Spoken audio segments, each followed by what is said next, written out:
I don't mind freestyling, but do we have any questions? I'm down to freestyling, but if we're done with the questions or Not not, like, let's anything. get through those. I don't know. Not anything in like we covered a lot of it, and then we just sort of went off on it. A lot of it is just like the basic stuff that I wanted to get. Like once you're done with your CISSP. no, I know the CISSP goal, the Okay. continued education credit things, CPEs. Yeah.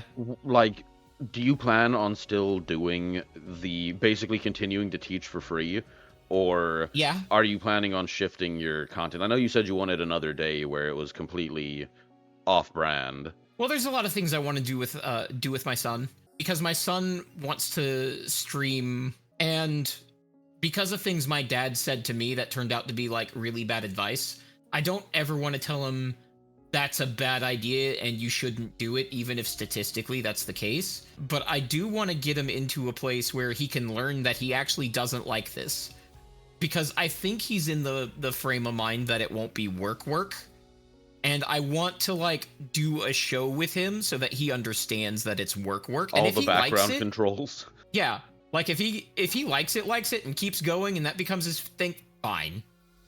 But No, I what have you a need to do is you feeling, need to take him through the harshest, like dumping him in the water of like, all right, so no, we're gonna sit down, we're gonna set up stream, so we're tech gonna get the supporting scene, Nero. everything. Yes. Then halfway through setting up our own thing, Nero's mic is gonna break, and we're gonna get on a call with Yes. him, and then we're gonna stream it, and then you're gonna edit it, and it needs to be out by Monday, and you also need to have clipped shorts by. Just like throw him at Uh-huh. everything, throw everything at him. Yeah. Yeah, put him through the Clipper grind set. See if he still wants to stream. Dude, that's what's killing me is like I also have very much creative slumps where I don't want to do anything. So I get super pumped. At one point I had 2 weeks of clips like scheduled on YouTube and running, and I think my last clip is on Wednesday, and I need to stay up late tonight and get clips loaded up, and I do it like a week at a time where like I'll do a week out and then I'm like, okay, this weekend I'll work on it. I'll still have like a week of clips left, and then I don't, and then I'm like, fuck, it's Thursday night and I need to get clips done. I will say that I think the reason people think it's easy because like streaming for me actually is the easy part. Coming up with show ideas and clipping, which like I'm not clipping. See, like I've got this family full-time thing, and you do too. But I've made the choice that like the first thing that's going to fall through the floor is my stream stuff. If I don't have the energy to do something, it's Yeah. going to be my stream stuff. I've chosen So sleep I as that thing. I yeah, just won't I go sleep. live, and if I don't have clips or there's not a long form content thing that I feel like doing, I don't do it. I know I should. I know how Discovery works. I know how YouTube works. I know how that stuff works. I know I'm kneecapping myself. That also that goes to my motivation. That's like if my motivation was anything other than CPEs, I would be upside down on myself right now. But like That the sounds hot. really hard work is like the clipping and the long form content and the teasers and the staying up to date with your socials. The streaming bit is the easy bit. That is, I have this conversation with almost everybody I have on, but I hate the advice where they're like, it's super easy, just go live. And I'm like, motherfucker, going live is the easiest part. Going live is the easy part. It is everything to Yeah. get there and everything after that. That is the stuff that people complain about. If I could just go Uh-huh. live and grow my community and all of that, then Dude, that if would you be could fine. just grow your community by just going fucking live consistently, holy shit. No, Yeah, that's what it's like. it would be the People are just like, oh, how to become a streamer? Just go live. And I'm like, okay, no, you need to really specify like how to go, like how to become a streamer who averages 1 to 3 people for their entire life is just go live. There is Yeah. other like maybe at one point, because I know that like the market has changed and everything. I think There might have been a point where that was enough, but we are so far past that it's not even funny. I don't think that was ever enough. What I think that advice, the people I think that advice is actually directed to, because they're going to if they're serious about it, they're going to learn the other stuff really quickly. Yeah. They're going to learn that they need to do that. The people I think that advice is directed to, and rightfully so, is people who are basically going to be stuck in V-tweeting if they Yeah. don't just go fucking Yeah. the people with the big anxiety about going live, because they won't get to that other stuff if they don't hit that go live button. But you have to understand that that advice is for those people. It doesn't mean go live and you'll be successful. It means you're not going live. You're not even doing the thing. You can't take the next steps if you're not doing the thing. Okay, so you brought up V-tweeters, and I just have a little bit of issue right here. Yeah. Okay, so I really, really, really don't like the V-tweeters that like have their model and they post like little like 3-second silent like movement clips and stuff like that, and then you realize they've been posting very similar stuff for the last like year and a half, and so they have a model and they consider themselves a VTuber. But I'm like, motherfucker, there's things that like I go through the profiles and I look and I'm like, oh, this person seems interesting, this might be a good person to interview, and then I'm like, okay, I'm gonna go look at their clips because like they're tweeting interesting stuff. Okay, let's go look at like the videos they've posted, and I see a bunch of those. I'm like, oh no, it's not one of those. And then they like have their Twitch link in their bio, and I click it, and they're like, this person's never gone live. I'm like, motherfucker, I wasted so much time being like, oh, this might be a prospective person that'll be interesting to talk to. And I'm like, if you can't even go live yourself, I'm not going to interview you, and you probably don't want to be interviewed. But I thought you were an actual VTuber. That would mean going live. Yeah. Yeah, we have some good company in JP in chat right now because the perpetual I know he pre-debut. feels. Yes. I know he feels everything we're talking about, even if he disagrees with the takes. I know he feels what we're talking about. But that's another thing. It can also affect your family. People don't talk about that. There's a reason I decided to stick to once a week. Yeah. And it's not CPEs. I wanted to have more CPE time per week. Remember, this is before I knew about the 40-hour limit. So I was like, yeah, if I could rack up like 5 hours of CPE a week, I'd be fucking set in like, 20, in half a year for the next 3 years. That would be great. But no, apparently I have limits. The thing is, like, with my family and work obligations, and I will say that the CPE requirements outside of streaming are also a factor in this. The continuing education, the books I'm reading, the webinars I'm going to, the professional development that I'm doing for like normal work, that's a big thing. But like for the however many hours we're going to be on, that's time my family's not seeing me that they would have before I started doing this. Our Friday routine now revolves around the fact that I stream that night. So like, yeah, they're carrying a little of that load too. I think, when I look at all of the streamers who are like wildly successful indie streamers, I see a lot of single people. Single people or just in a relationship, but like a relationship that benefits from it without any other obligation. Right. That is fair. Even my 3 days a week, because I've had people talk to me like, oh yeah, if you're already doing 3 days a week, you could do 5. And I'm like, I have people I would like to see. Saturday is, I like consider that a weird day because like I do it at 10 in the morning for me and go from 10 to 2. I typically miss lunch and then grab a snack afterwards. Dude, Saturdays are so cozy because we'll just like stack up in like Helldivers or something and just go. Yeah. And that's much more cozy than setting up stream. Like I am so burnt out from setting up stream from the night before, and then like I'll go into Saturday with the boys and it's just like, hell yeah, this is pod racing, Oh yeah, the number of times on Saturday I've forgotten we were streaming, and I'm just balling with the boys, and I'm like, oh fuck, we're live. Yeah, it's so fucking comfy, man. I love those days. But as JP is saying, they also have their boyfriends be their manager. When I was doing adult work, that was like the same thing. Yes. And I have had other performers get jealous that I existed because they wanted that too. Because they can't trust anybody. They can't trust anybody. There's nobody they can trust with this stuff. Hey, Mom, can you edit this video for me? Right. Hey, random creepy dude that wants access to sex workers, can you edit my shit? Yeah, no, that's not happening. They can't afford They can't afford like the professional photographers to do their shoots half the time. Yeah. That's the wild thing about OF is that there is so much money in OF that the top, they can afford those professional services all the time, and that's just that is fucking crazy to me. That is so much money. Sorry, I just got a text that my wife was just complaining that the baby has been eating for 50 minutes, and I feel so bad for her. I couldn't. I was just talking about this. RM the Prophet. Yeah. No, it's just This is that is the other thing, is that falls also into the whole like, oh, just go live, and I'm like, people don't understand. And then you have people who make it sound super easy because everyone acts like a one-man show, and it's getting more acceptable to be like, yo, shout out to my editors, shout out to my manager, all of that stuff. But for the longest time, you acted like it was a one-man show no matter what, because oh, you're becoming like a sellout, a corporate whatever.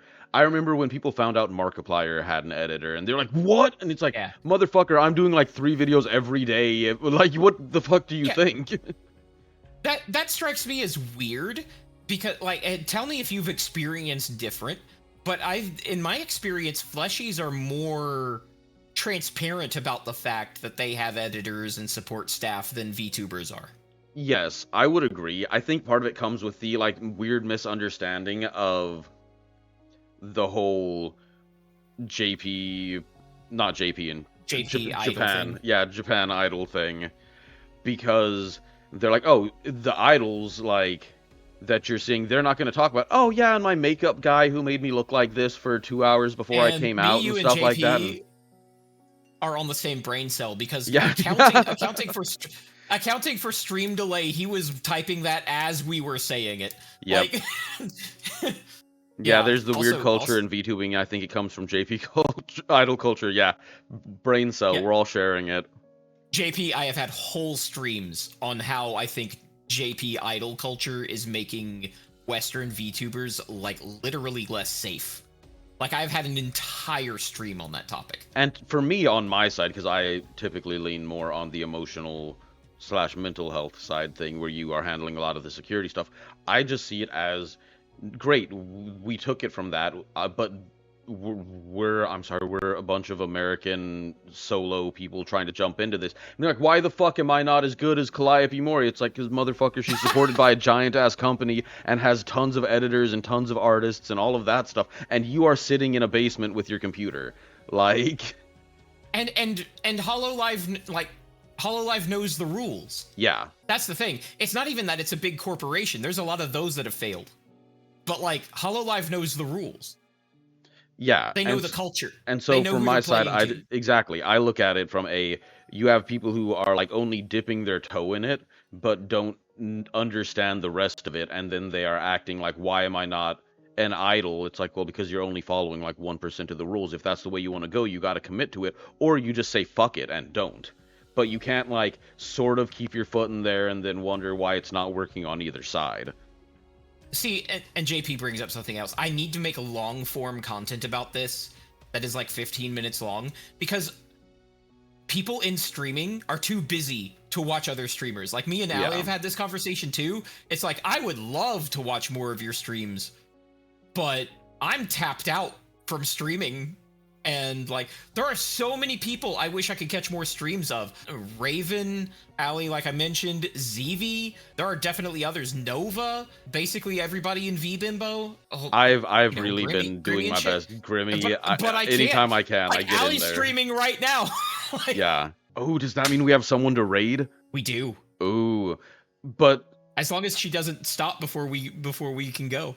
Yeah, I don't understand it all, and it is why, I'm sorry, you see indie VTubers dropping like flies constantly, and people are like, oh, we're gonna hit a wave where like you'll get rid of most of them, but then it'll level out. I'm like, no, because as you are having more people drop, every day a new indie VTuber pops up, and then so it's just a constant trade-off of people, what's the word they use in the industry, graduating, as well as people coming in. Yeah, one thing that ended up being a predictor for success in the adult industry was actually staying power. Because, yeah, you will have those newbies that come in, but there's a lot of churn in those newbies. Yes. And this is why consistency is so key. And this is why I've never compromised on my Friday slot, is because as long as you are on the same place at the same time for years, and the people who are trying to do the same thing just, they tap the mat and they leave, well, you're the one that's left. And that counts for a lot more in this industry than I think people are willing to admit. I do really look a lot. You hear the stories of people who, like, you look at them like, man, I wish I had their numbers or I was them. And then you realize, like, dog, they did like 3 to 5 years with no one knowing who the fuck they were first. Or Uh-huh. the other conversation we've had is they used to be they've been like a YouTuber or a cam girl or something. They have entertainment experience, and They have then they come to entertainment be a chops. VTuber. The joke I always make is, "Oh man, come on, Saba just comes out of nowhere and fucking blows up." Dude, I'm sure there's VTubers out there who unironically wish there was a second COVID. I have definitely okay. So real talk, I had that conversation. It's not because of the VTubing thing. It is because of how the market is right now for a lot of the data center stuff. I've been like, Yeah, is it bad that I'm just sitting here like, fuck, I need another pandemic to hit so people start needing to buy at-home systems again. right. Oh man, life cycle replacements have been a very touchy topic Okay, I'm sorry, but because of that. on someone on that side, it is ridiculous because it seems like they're trying to make it shorter. I'm like, okay, you can make me want to bug the US government every 2 years saying that they need new servers, but I personally know that these motherfuckers are running servers that they've had for 30 years, and they don't want me calling them every 2 years asking if they want a new, like, storage system or whatever. That's because insurance companies have us by the balls. Yep. I think I had explained this recently, but I'm going to explain it again on your show. Fuck it, I'm here. We're talking about it. Insurance has captured a few industries that are basically required, sometimes by statute, to have cybersecurity insurance. And what's effectively happened is you'll have things like, oh, if you're not on this EDR, your rate goes up. And then Yeah. the EDR company, which for those in chat, endpoint protection, essentially. So antivirus, think antivirus. So if you don't have this specific type of antivirus on all of your systems, your cyber insurance rate goes through the roof or some shit like that. So we get that. But then the antivirus vendor is like, oh, we're not going to maintain our software to support systems older than blah, blah, blah. And blah, blah, blah is literally like 5 years old. Yep. So to comply with our insurance, our dev life cycle, our replacement life cycle is now 5 years, where it used to be 8 years. Like Dell used to have like an 8-year warranty, and fuck it, those Optiplexes of that era would last easily 12. Easily. I've got 13-year-old 9020s in my environment, like Optiplex 9020s. Those things fucking, they never die. But it's funny that you brought that up. I was gonna say the same thing, which is like it's also the purposeful mismatching, because like we'll offer 1, 3, and 5 year support, and they're like, hey, is there any chance I can get the Red Hat license? I'm like, nah, because that only comes in 2 and 4 years. So if you want to buy a couple licenses and then up your, then we'll do a renewal on your coverage. And it's like fucking right. Yeah, so basically you've got these insurance companies who I'm sure are not in bed with the hardware company saying like, yeah, you gotta buy new hardware every 5 years. But we're not saying that. The EDR guys are saying that, wink, wink, nudge, nudge. Yep. Noodle. So now Apple, literally fucking Apple, is the good guy in this situation, because not only is their hardware like comparatively and competitively cheap for equal performance now, which is a wild thing to say about Apple, but it's true, and it has been true for the last 4 or 5 years, but also that they explicitly support 7-year hardware life cycles. I have seriously considered switching to being an Apple shop. I am not kidding. I wouldn't blame you. So we're gonna end on this, but it's just a funny story that I want to know if you know it, because if anybody that I'm friends with would know it, it would be you. Do you know why Apple was able to keep all their weird ass fucking like plugs and all of that stuff when all the other companies were maintaining standard stuff? Because of what we used to call the cult of Mac, and that's still a thing. But Apple users will accept an amazing level of abuse. Okay, so it goes deeper than that. So I learned this with history of the company I work for, which I don't hide it very well, but yeah, I know that Apple is in a technology consortium. Yes, that so handles these standards. Back when a lot of the companies, like Apple had just started out, and all these tech companies got together and they discussed like right to repair and having things move across, and they purposefully were like, fuck Apple, Apple's not going to make it, they're not going to, so we're not going to invite them to this meeting. And so everyone got together and was like, okay, we agree on this kind of plug, and everything will sort of be interchangeable, and that will make right to repair a lot better, and all of that stuff, which now everyone's doing their best to not deal with that. But at the time, they were like, okay, we're all going to agree on this kind of plug and this kind of everything. And Apple was like, all right, fuck you, I guess. So they went their own way, and then when Apple started blowing up, they were like, oh, hey, are you going to jump in on the group? And Apple was like, oh, I thought we were too small. I thought no one wanted Apple. I thought that we weren't allowed to be in your club. I have heard similar stories about other situations, and there's something I want to impress on chat, is that if you think competence or money or success eliminates high school petty Oh, yeah. you're wrong. My favorite one, just because of the cultural stuff. When I was in college, my end of year like paper for Comp 2 was about the history of Nintendo as a company. Because a lot of people don't know that it goes back to like the 1890s and all that. But whatever, Oh, that's yeah. not the point. The point is, I spent like an entire page talking about the blood feud between Sony and Nintendo, because they were supposed to make the what was it, the 64DD, and they were working with I've got some Sony. DDs for you. They were working with Sony, and then they were like, oh, Philips will make it cheaper. And so they just told Sony to go fuck itself, and they went with Philips. The DD failed, and Sony was like, oh, we don't know discs, do we? We'll make the fucking PlayStation.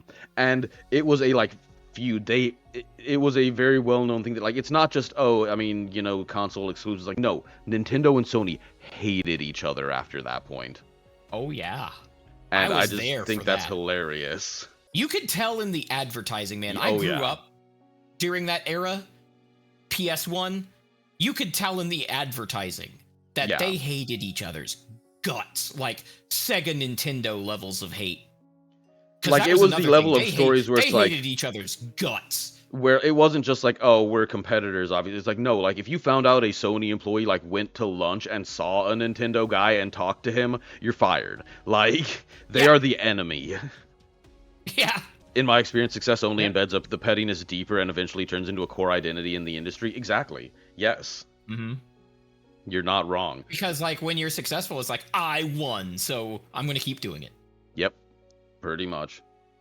So, I think we're going to end there because I have to pee, and I just realized I drank a lot more than I meant to, but Liquor is quicker. liquor is quicker. Liquor in the front, poker in the rear, all that good stuff. But, RM, where can people find you? Did I not add you? No, you added me. Okay, hells yeah. They can find me at Reverse Mortgage on Twitch, and they can also find me at CISSP Seagull on Twitter. I almost told them about the main. Not doing that. No. But you can find me at either of those places. And I have a VOD channel. It's in my links on either of those two places. But I believe YouTube still has me with like one of those ridiculous usernames like Reverse Mortgage, like 1851 or something like that. Yes, it does. Because I've tried to do that before, and then like, oh, that's right. For some reason, I don't. So I guess Reverse Mortgage was a popular enough name. Yeah, so on Twitch, it's Reverse Mortgage, and on Twitter, it's CISSP Seagull. Don't look up Reverse Mortgage on Twitter. No, don't do that. Prepare yourself if you do that.